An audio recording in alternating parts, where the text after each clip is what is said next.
There is a peculiar violence in staying still while everyone else is running.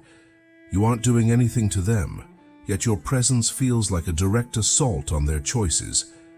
They look at you and see a malfunction, a gear that refuses to turn, a person who has somehow opted out of the universal contract of exhaustion. It's uncomfortable to witness someone who isn't gasping for air. It forces a question into the room that others would rather leave unasked. If you don't need to get there, then what exactly am I running for? This has nothing to do with laziness or a lack of drive. It is the realization that the finish line is a ghost, and the primary way to win is to stop acknowledging the track altogether.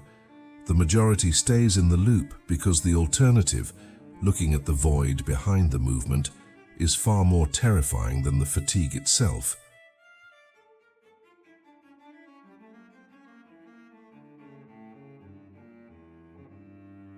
When you decide that your internal state is no longer up for negotiation, you stop being a participant and start becoming a mirror. People don't actually care about your productivity. They care about their own justification. If you are calm while they are frantic, your calm becomes a critique of their chaos. It suggests that their suffering might be optional, and that is a bitter pill to swallow. We are taught that the will, that deep driving force within us, must always be hungry. It must always be reaching for the next milestone, the next validation, the next distraction. Schopenhauer pointed out that this drive has no actual destination. It is a blind hunger that feeds on itself. When you stop feeding it, you don't become empty. You become present. But to a world addicted to the chase, presence looks like a defect. They will try to fix you, to motivate you, or to shame you back into the herd, simply so they don't have to stand alone in their own restlessness. This reaction says everything about their cage and nothing about your freedom. To exist in a state of self-possession is to be a constant reminder of what they've traded away for a sense of belonging that never quite arrives. You aren't playing the game, so you can't be controlled by the rules of the game.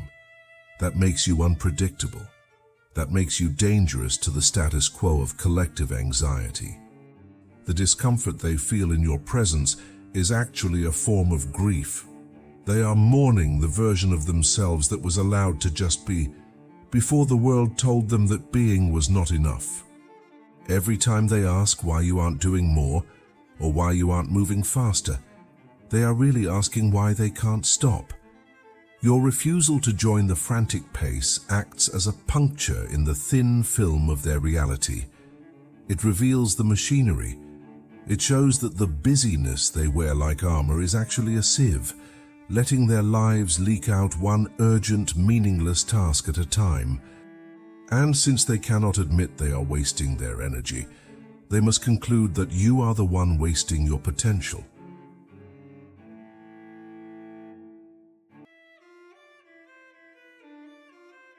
The architecture of modern ambition is designed to prevent you from ever reaching a destination.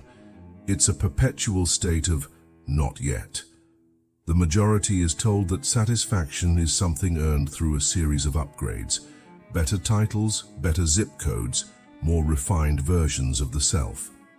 But if you look closely at the mechanics of this desire, you'll see it has no bottom. It's a blind hunger that doesn't want the object.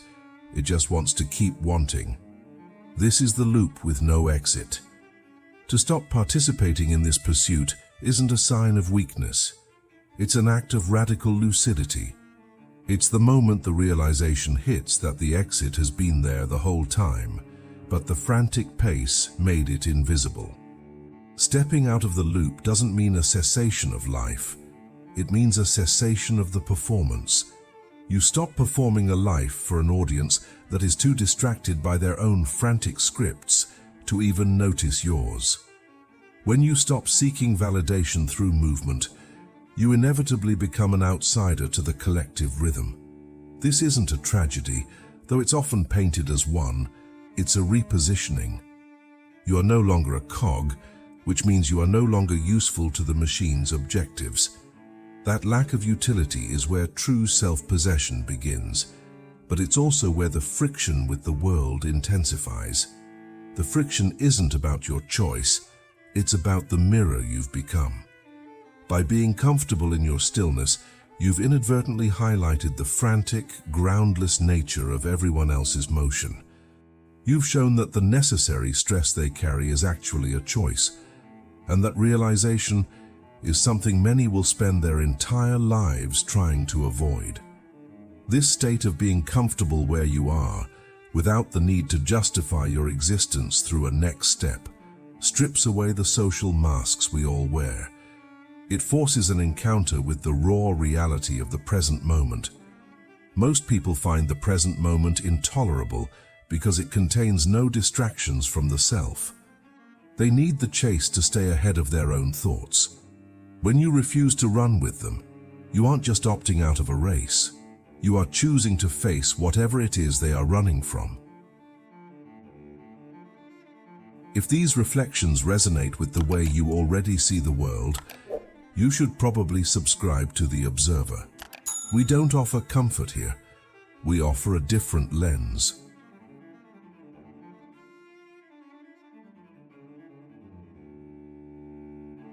There is a steep price for refusing to be haunted by a future that hasn't arrived.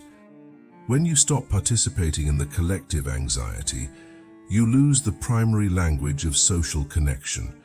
Most interactions are built on a shared foundation of stress, complaining about the lack of time, the weight of obligations, or the exhaustion of the hustle. When you no longer carry those burdens, you find yourself standing on the outside of the circle. You aren't being excluded, you simply no longer possess the currency required for entry. This is the specific kind of isolation that comes with self-possession. It isn't a lonely state, but it is a solitary one. You become a living contradiction to the narrative that human value is tied to the speed of one's movement. Those around you will interpret your peace as a lack of ambition, or worse, a lack of character. They have to. To validate your stillness would be to invalidate their own frantic efforts to stay relevant. This friction creates a projection field. People will cast their own fears onto your calm surface. If they are afraid of being forgotten, they will tell you that you're becoming irrelevant. If they are terrified of their own internal monologue, they will assume you are depressed or lost. The reality is far more confrontational. You've simply reached a point where the noise of the world is no longer louder than the truth of your own presence. You've stopped looking for an exit because you've realized there is nowhere else to go. This isn't a plateau. It's a realization of the loop's boundaries. By standing still, you force the world to move around you, and in that movement, the true nature of the people in your life is revealed. You see the desperation in their advice and the insecurity in their judgment. The weight of this choice lies in the realization that you cannot take anyone with you. You can't explain the view from outside the race to someone who is still convinced that the finish line is just around the corner. You have to be okay with being misunderstood. You have to be comfortable with the fact that your satisfaction feels like an insult to those who are still starving. This is the mirror effect that nobody wants to talk about. Your life becomes a question that others cannot answer without admitting they are tired of running. And as you settle deeper into this space, you begin to see that the uncomfortable territory everyone warns you about is actually the only place where you can finally breathe.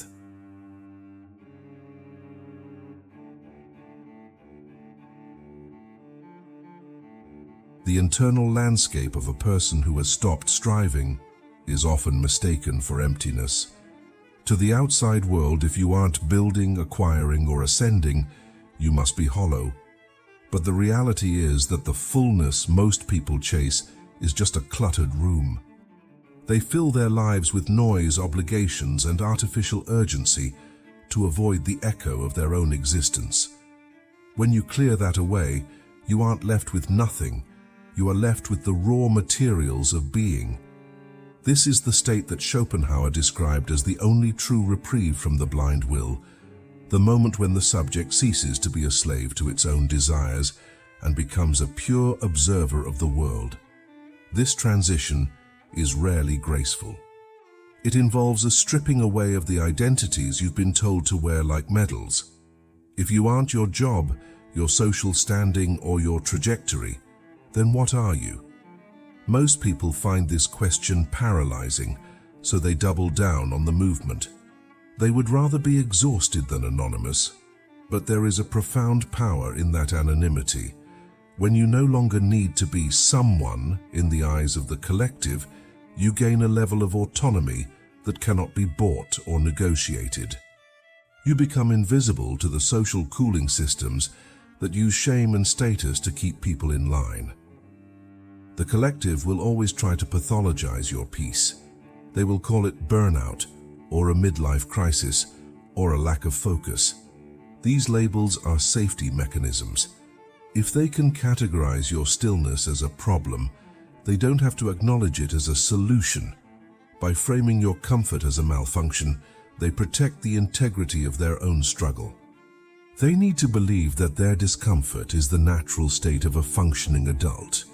If you prove them wrong by simply sitting still and being fine, you threaten the very foundation of their endurance.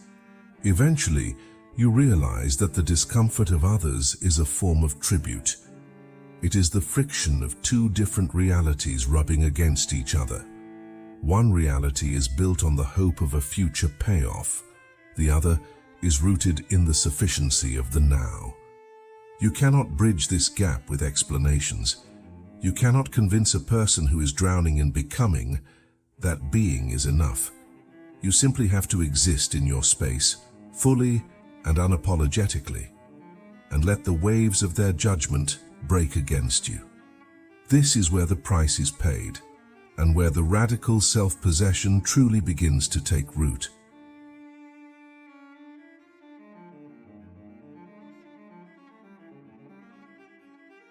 We live in a culture that treats the passage of time as a commodity to be optimized. Every hour must be an investment. Every day must show a measurable gain. This is the great illusion of progress, the idea that moving forward is inherently better than standing still. But in a loop, forward is just another way of going back to where you started, only more tired. The person who stops to look at the trees while the rest are sprinting toward a mirage isn't the one who is lost. Yet the sprinters will look back with pity, convinced that they are winning a race that has no trophies and no end. The concept of potential is often used as a weapon against those who choose contentment. You are told you have the potential to do more, earn more, and be more. But more is a ghost that can never be caught.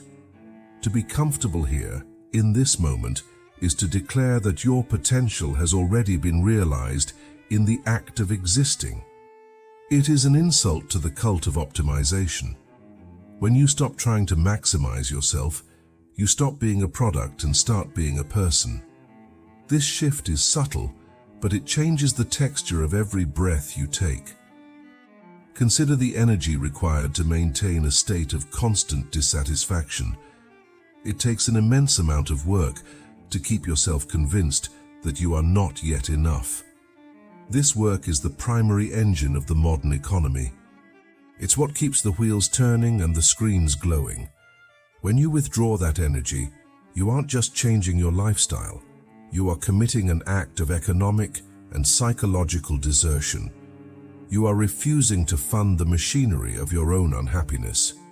That refusal is the most honest thing a human being can do in a world built on artificial needs. This isn't about rejecting the world. It's about rejecting the world's definition of value. You still eat, you still work, you still love, but the why behind those actions has shifted. You are no longer doing them to get somewhere else. You are doing them because they are the substance of your life. This change in perspective makes you a stranger to your own peers. They are still living for the after, while you are navigating the during. They are waiting for their lives to begin, while yours is already happening in the very stillness they find so unsettling.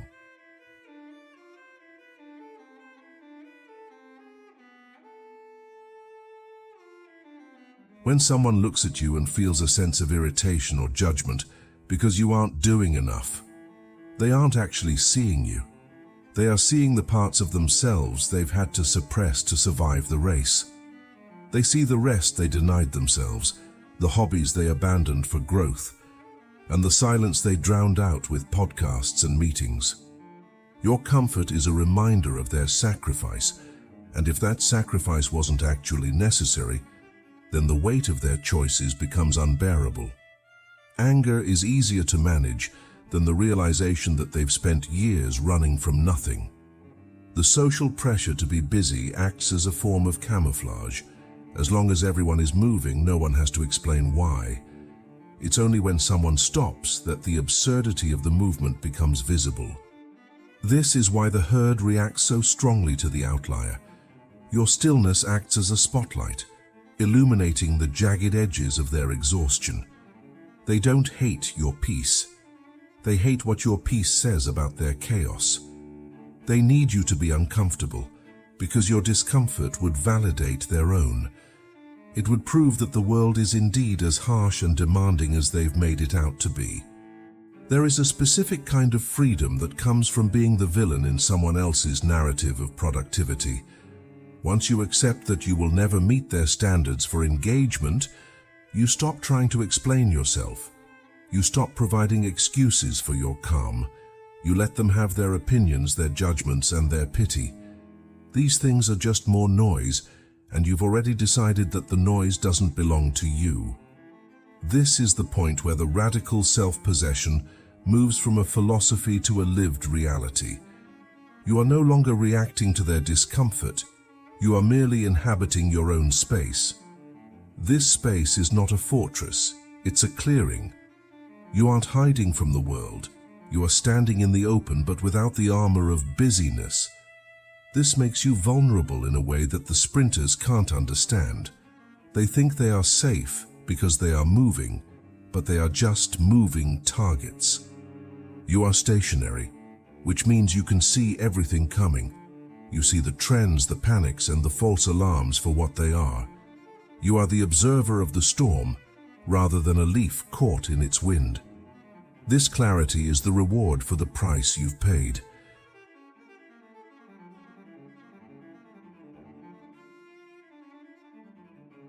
To understand why the world is so terrified of stillness, we have to look at the nature of the will itself. It is a restless, irrational force that demands constant affirmation. It wants to manifest, to conquer, and to expand. In the human psyche, this manifests as the need to do. We feel a deep-seated anxiety when we aren't doing, because the will feels itself slipping away in the silence.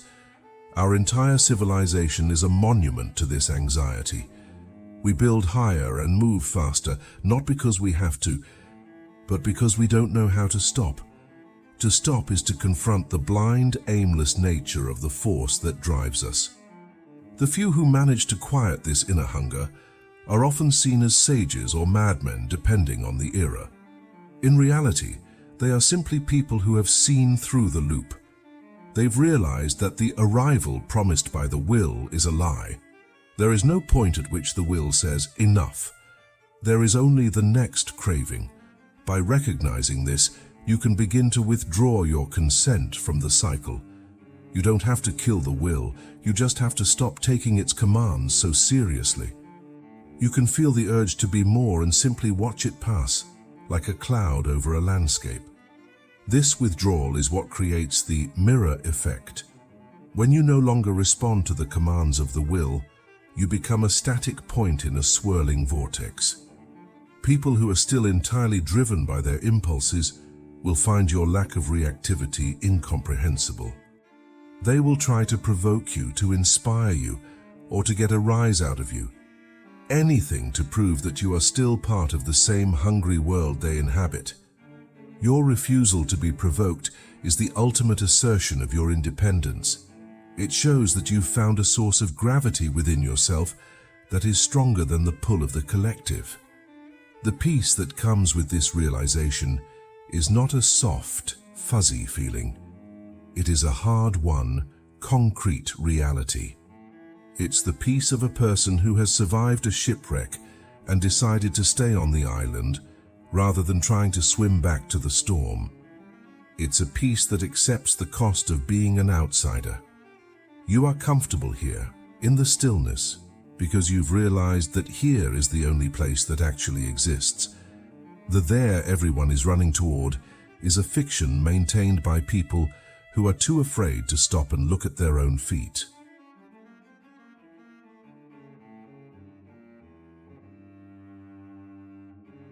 The final stage of this realization is the understanding that you owe the world nothing in terms of your potential.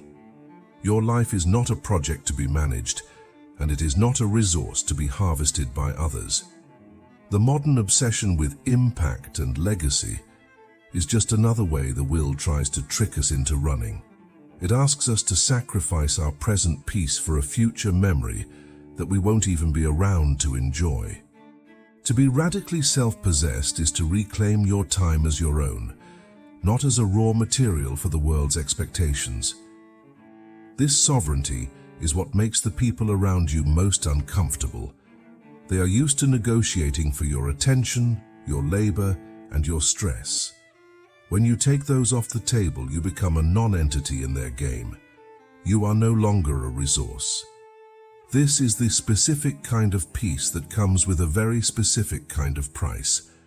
The price is your participation in the hierarchy of importance. You become unimportant to the machine, and in doing so, you become infinitely important to yourself. You are the only one who can truly inhabit your life, so why spend it living for the specters of other people's opinions? The mirror you've become will eventually stop being a source of irritation for others and start being a source of filtration. The people who cannot handle your stillness will drift away, seeking more frantic company. The people who remain, or the ones who are drawn to your calm, will be those who are also tired of the race. You don't create a community by trying to belong. You create it by being so authentically yourself that only the right people can stand to be near you. It is a quiet, deliberate way of pruning your reality until only what is real remains. So when they look at you with that mixture of pity and confusion, remember that they are projecting their own fear of the void. They aren't worried about your future. They are worried about their own present. They are worried that if you are right, if it really is okay to just be, then they have wasted everything. Your comfort is your greatest defense. It is a silent, unshakable no to a world that demands a yes to every distraction. You are here. You are comfortable. And that is more than enough. Everything we have discussed here, the mirror of stillness, the trap of the blind will, the social tax of self-possession, leads to a single, inescapable point. You are the only person who has to live inside your head. The world can demand your time, your energy, and your anxiety, but it cannot force you to be uncomfortable in your own skin unless you agree to the terms of the race.